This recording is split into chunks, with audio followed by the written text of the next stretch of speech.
All right, everybody. Welcome back to NYC Crime Spot. Back on the mother streets where I belong. Did you guys miss me? So today we're going to be talking about somebody that's very interesting and an interesting event. We're in Queens. We're kind of in the Forest Hills, Kew Gardens area over here. Let's look at some of these old apartments over here. We're heading towards Queens Boulevard. All right. So let's do it. Let's get a look at where I am right here. I like to always look at the blocks and show you guys kind of the surroundings over here.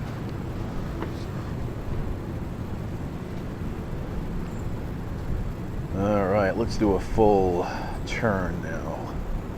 This is a pretty big building here, which you'll see. Well, you can't see it from here. It looks like they're doing some work.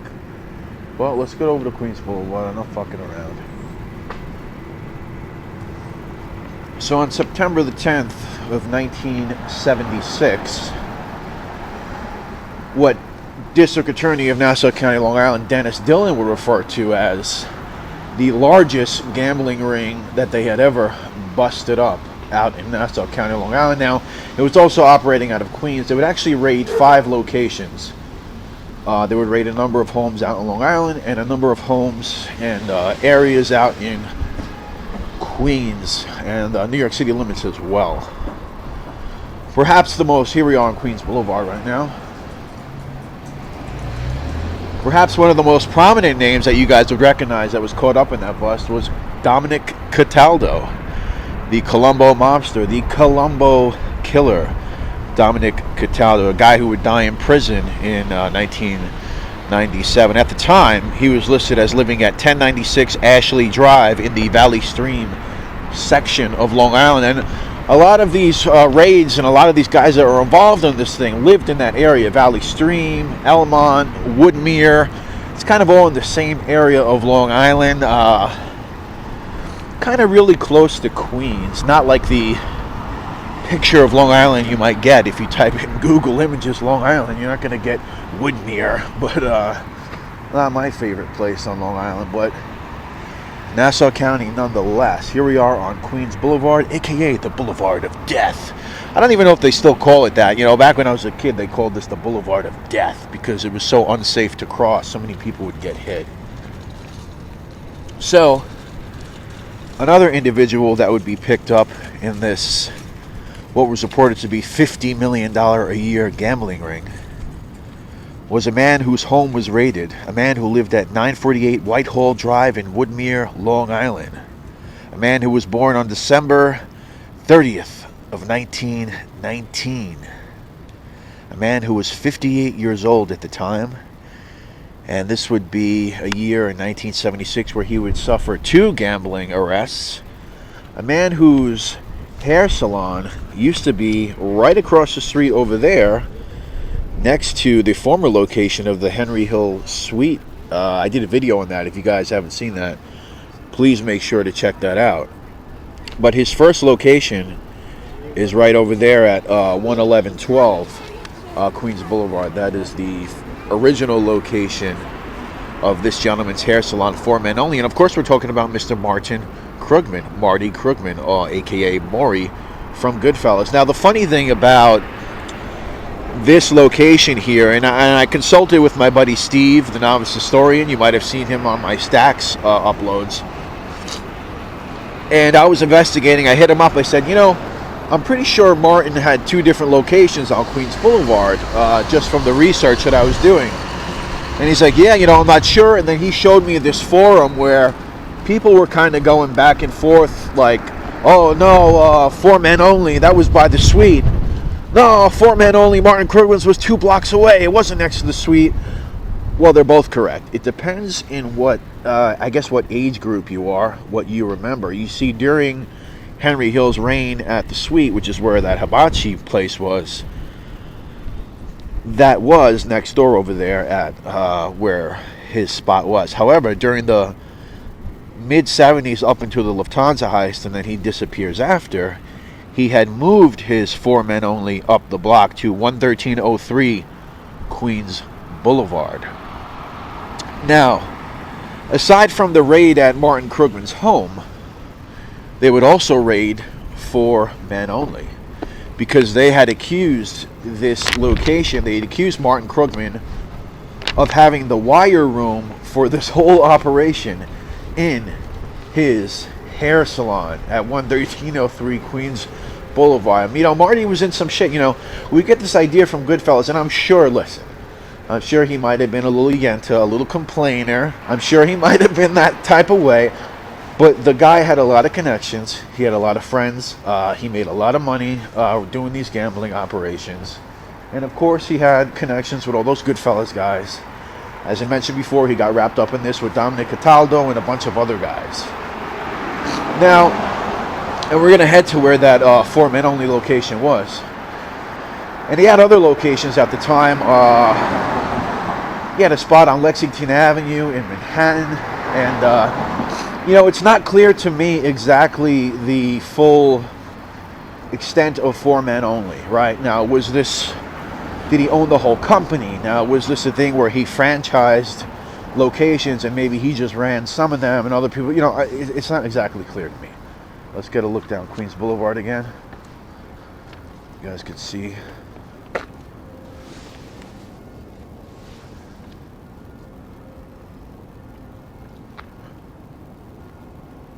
Church bells ringing.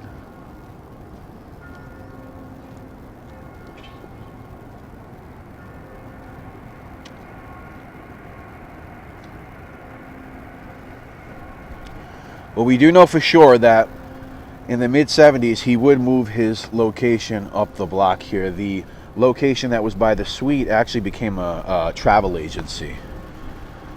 And then he would open this spot where he was running this gambling operation. This was apparently where the wire room was. Now, Marty Krugman, he would make a bit of a mistake. Aside from being involved in these gambling operations, he would try to bribe an officer. Because while he was being arrested for this, he was found with some blow on him, a little white stuff in his pocket.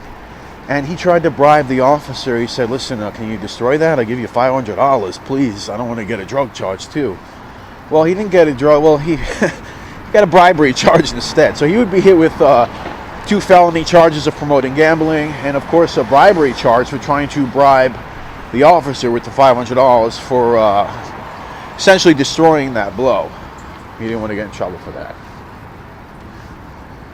But yeah, so he would get wrapped up with this. So let's look at this location. Let me get over across the street here. So, oh, I'm gonna get killed.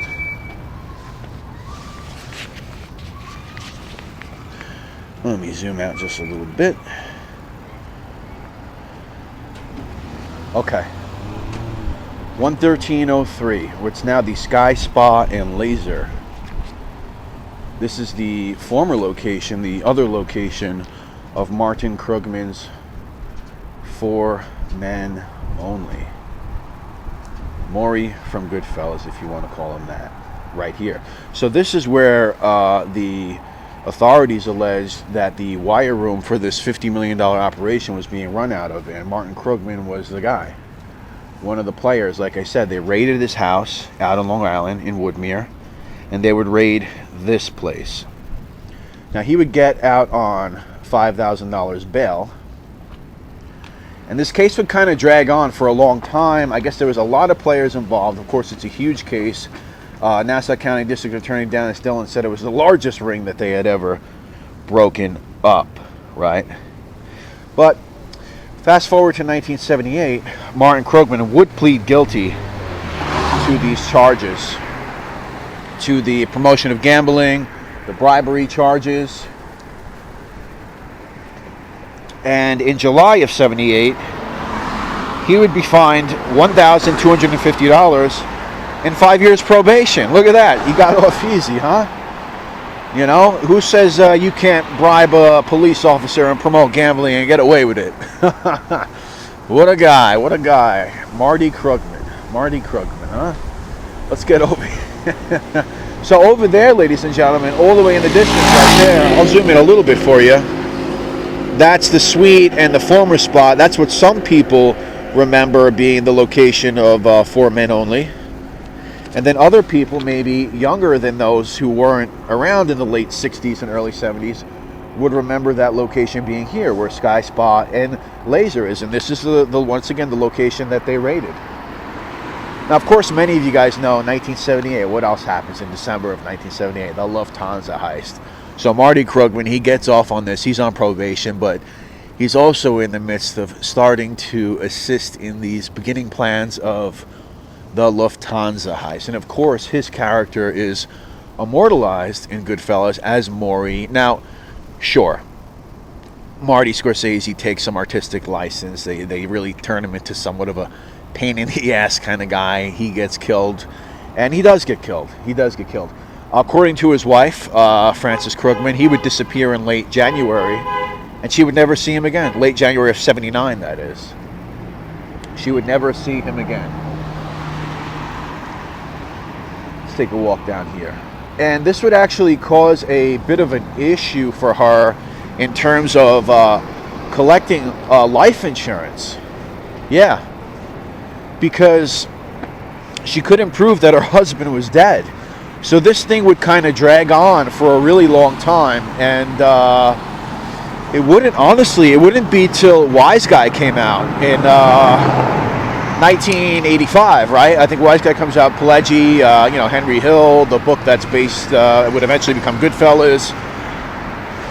And she would actually get like some kind of like affidavit from Henry Hill. Of course, he was probably hiding somewhere, but she would go through, whatever federal authorities, whoever she had to go through to get this affidavit, and he would say, yeah, no, your husband was murdered.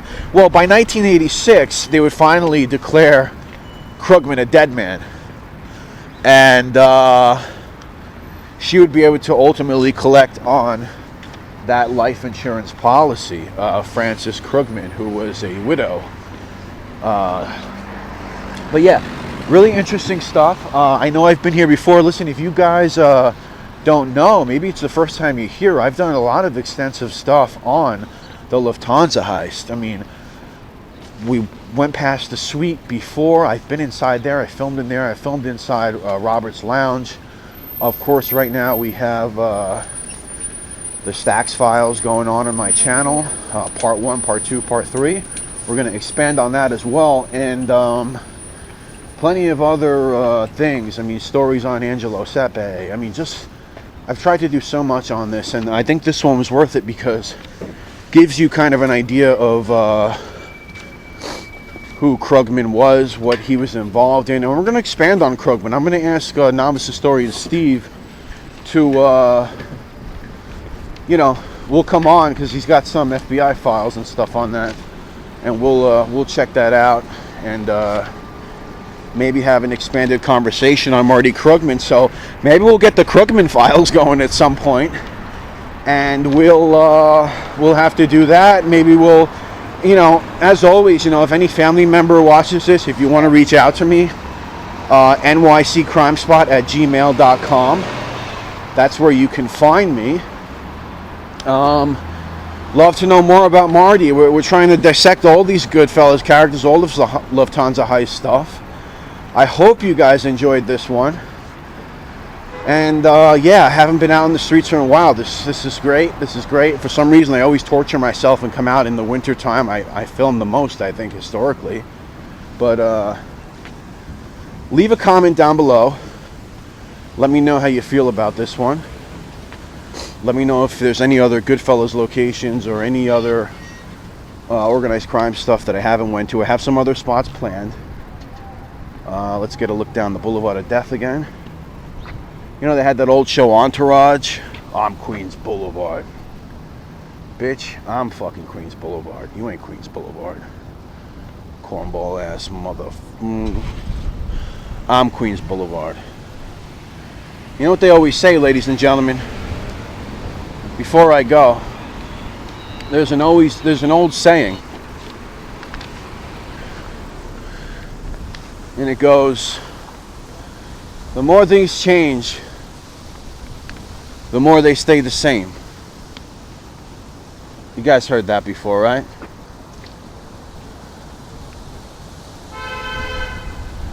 This has been Brett at NYC Crime Spot. I hope you guys enjoyed this one. You guys have a beautiful week coming up. Please leave a comment down below. Leave a like, a subscribe. And I'll see you all real soon. Thank you.